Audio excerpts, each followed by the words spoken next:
ಇನ್ನು ಬಹುನಿರೀಕ್ಷಿತ ಒಂದು ರಾಷ್ಟ್ರ ಒಂದು ಚುನಾವಣೆ ವಿಧೇಯಕ ಇವತ್ತು ಲೋಕಸಭೆಯಲ್ಲಿ ಮಂಡನೆ ಆಗಿದೆ. ನಿರೀಕ್ಷೆಯಂತೆ ಇದನ್ನ ಈಗ ಒಂದು ವೋಟಿಂಗಿಗೆ ಹಾಕ್ತಂತ ಸಂದರ್ಭದಲ್ಲಿ ಅದರ ವಿಚಾರಕ್ಕೆ ಸಂಬಂಧಪಟ್ಟಂಗೆ ಒಂದು ಕ್ಲಿಯರ್ ಆಗೋದನ್ನು ಕಾನೂನಾಗಿ ಇದನ್ನು ರೂಪಿಸಬೇಕಾದಂಥ ಸಂದರ್ಭದಲ್ಲಿ 2/3 ಮೆಜಾರಿಟಿ ಬೇಕಾಗುತ್ತೆ ಅಂತ. ಅಂದರೆ ನಿಮಗೆ ಲೋಕಸಭೆಯಲ್ಲಿ 360ಕ್ಕೂ ಹೆಚ್ಚಿನ ಮತಗಳು ಬೇಕಾಗುತ್ತೆ, ಹಾಗೆ ರಾಜ್ಯಸಭೆಗೆ ಸಂಬಂಧಪಟ್ಟಂಗೆ 160ಕ್ಕೂ ಹೆಚ್ಚಿನ ಮತಗಳು ಬೇಕಾಗುತ್ತೆ. ಇದು ಬಿಜೆಪಿಗೆ ಬಹಳ ಕಷ್ಟ ಸಾಧ್ಯ ಕೂಡ ಹೌದು. ಇವತ್ತು ಇದೇ ವಿಚಾರವಾಗಿ ಇದನ್ನ ಜಂಟಿ ಸಂಸದೀಯ ಸಮಿತಿಯ ಪರಾಮರ್ಶೆಗೆ ಈ ವಿಧೇಯಕವನ್ನು ಕಳಿಸಿಕೊಡುವಂತ ನಿಟ್ಟಿನಲ್ಲೂ ಕೂಡ ನಿರ್ಧರಿಸಲಾಯಿತು. ಹೀಗಾಗಿ ಈಗ ಜೆಪಿಸಿ ಮುಂದೆ ಈ ವಿಚಾರ ಇದ್ದು ಮುಂದಿನ ಹಂತದಲ್ಲಿ ಇದೇನು ಬೆಳವಣಿಗೆ ಪಡೆಯುತ್ತೆ ಅನ್ನುವಂಥದ್ದು ಕೂಡ ಕುತೂಹಲ ಕೆರಳಿಸ್ತಾ ಇದೆ. ಹಾಗಾದ್ರೆ ಒಂದು ದೇಶ ಒಂದು ಚುನಾವಣೆಗೆ ಸಂಬಂಧಪಟ್ಟ ಹಾಗೆ ಇವತ್ತೇನೇನು ಬೆಳವಣಿಗೆ ಆಗಿದೆ ಬನ್ನಿ ರಿಪೋರ್ಟಲ್ಲಿ ನೋಡ್ಕೊಂಬೋಣ.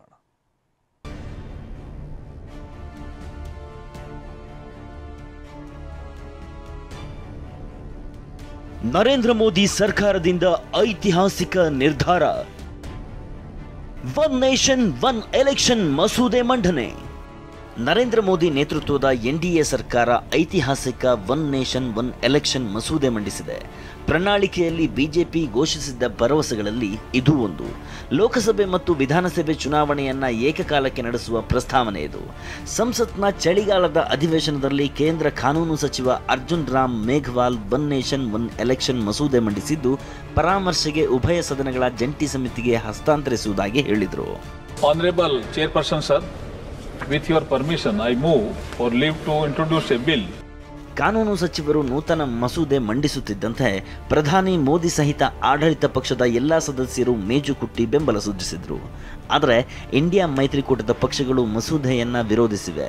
ಒಂದು ದೇಶ ಒಂದು ಚುನಾವಣೆ ಪ್ರಜಾಪ್ರಭುತ್ವದ ಆಶಯಗಳಿಗೆ ವಿರುದ್ಧವಾಗಿದ್ದು ಸಂವಿಧಾನದ ಮೂಲ ಉದ್ದೇಶವನ್ನೇ ಉಲ್ಲಂಘಿಸುತ್ತದೆ ಎಂದು ಹೇಳಿದೆ. I rise to oppose the introduction of the Constitution 129th Amendment Bill 2024 and the Union Territories Laws Amendment Bill 2024. ಕೆಲ ದಿನಗಳ ಹಿಂದಷ್ಟೇ ಮಾಜಿ ರಾಷ್ಟ್ರಪತಿ ರಾಮನಾಥ್ ಕೋವಿಂದ್ ನೇತೃತ್ವದ ಉನ್ನತ ಮಟ್ಟದ ಸಮಿತಿಯ ಶಿಫಾರಸುಗಳನ್ನು ನರೇಂದ್ರ ಮೋದಿ ಅಧ್ಯಕ್ಷತೆಯಲ್ಲಿ ನಡೆದ ಸಚಿವ ಸಂಪುಟ ಸಭೆಯಲ್ಲಿ ಅಂಗೀಕರಿಸಲಾಗಿತ್ತು. ಸಂವಿಧಾನಕ್ಕೆ 129ನೇ ತಿದ್ದುಪಡಿ ಮತ್ತು ಕೇಂದ್ರಾಡಳಿತ ಕಾನೂನು ತಿದ್ದುಪಡಿ ಮಸೂದೆ ಮಂಡಿಸುವುದಕ್ಕೆ ಅನುಮೋದನೆ ನೀಡಿತು. ಇತ್ತ ಒನ್ ನೇಷನ್ ಒನ್ ಎಲೆಕ್ಷನ್ ಮಸೂದೆ ಮಂಡನೆಗೆ ಪೇಜಾವರ ಶ್ರೀ ಸ್ವಾಗತ ಮಾಡಿದ್ದಾರೆ. ಎಲ್ಲವೂ ಆದರೆ ಒಳ್ಳೆಯದು. ಅದರ ಸಾಧಕ ಬಾಧಕಗಳಲ್ಲಿ ಚರ್ಚೆ ನಡೆಯಲಿ. ಚರ್ಚೆ ಆಗದೆ ನಮಗೆ ನೇರವಾಗಿ ಅದರ ಬಗ್ಗೆ ಯಾವ ವಿಚಾರವನ್ನು ಹೇಳೋದು ನಮಗೆ ಸಾಧ್ಯ ಆಗೋದಿಲ್ಲ. ಎಲ್ಲರೂ ಕೂಡ ಸಾಧಕ ಬಾಧಕ ಚರ್ಚೆಗಳು ನಡೆಯಲಿ, ಆವಾಗ ತೀರ್ಮಾನ ಕೊಡೋದು ಸಾಧ್ಯ. ಒಂದು ದೇಶ ಒಂದು ಚುನಾವಣೆ ಬಿಲ್ ಚುನಾವಣಾ ಪಾವಿತ್ರ್ಯತೆಯನ್ನು ಕಾಪಾಡಲು ತರಲಾಗಿರುವ ಬಿಲ್ ಅಂತ ದೆಹಲಿಯಲ್ಲಿ ಸಂಸದ ಗೋವಿಂದ ಕಾರಜೋಳ ಪ್ರತಿಕ್ರಿಯಿಸಿದ್ದಾರೆ. ಸಾರ್ವಜನಿಕ ತೊಂದರೆ ಆಗ್ತಾ ಇದೆ, ಸಮಯ ವ್ಯರ್ಥ ಆಗ್ತಾ ಇದೆ, ಹಣ ವ್ಯರ್ಥ ಆಗ್ತಾ ಇದೆ. ಇದು ಎಲ್ಲವನ್ನು ಸರಿಪಡಿಸಬೇಕಂದ್ರೆ ಒಂದು ದೇಶ ಒಂದು ಚುನಾವಣೆ ಆಗಲೇಬೇಕು. ಒಂದು ದೇಶ ಒಂದು ಚುನಾವಣೆ ಮಸೂದೆ ಸಂಸತ್ನಲ್ಲಿ ಅಂಗೀಕಾರವಾಗಬೇಕಾದ್ರೆ ಸರ್ಕಾರಕ್ಕೆ 3/2 ಬಹುಮತ ಬೇಕು. ಅಂದ್ರೆ ಲೋಕಸಭೆಯ ಒಟ್ಟು ಸದಸ್ಯ ಬಲ 542 ಇದೆ, ರಾಜ್ಯಸಭೆಯ ಒಟ್ಟು ಸದಸ್ಯ ಬಲ 234 ಇದೆ. ಎನ್ಡಿಎ ಸರ್ಕಾರಕ್ಕೆ ಬಹುಮತಕ್ಕೆ ಲೋಕಸಭೆಯಲ್ಲಿ ಬೇಕಿರೋದು 362 ಸ್ಥಾನಗಳಾದ್ರೆ ರಾಜ್ಯಸಭೆಯಲ್ಲಿ ಬಹುಮತಕ್ಕೆ ಬೇಕಿರೋದು 156 ಸ್ಥಾನಗಳು. ಆದರೆ ಲೋಕಸಭೆಯಲ್ಲಿ ಎನ್ಡಿಎ ಮೈತ್ರಿಕೂಟ ಕೇವಲ 298 ಸ್ಥಾನಗಳನ್ನು ಪಡೆದಿದ್ರೆ ರಾಜ್ಯಸಭೆಯಲ್ಲಿ 135 ಸ್ಥಾನಗಳನ್ನು ಪಡೆದಿದೆ.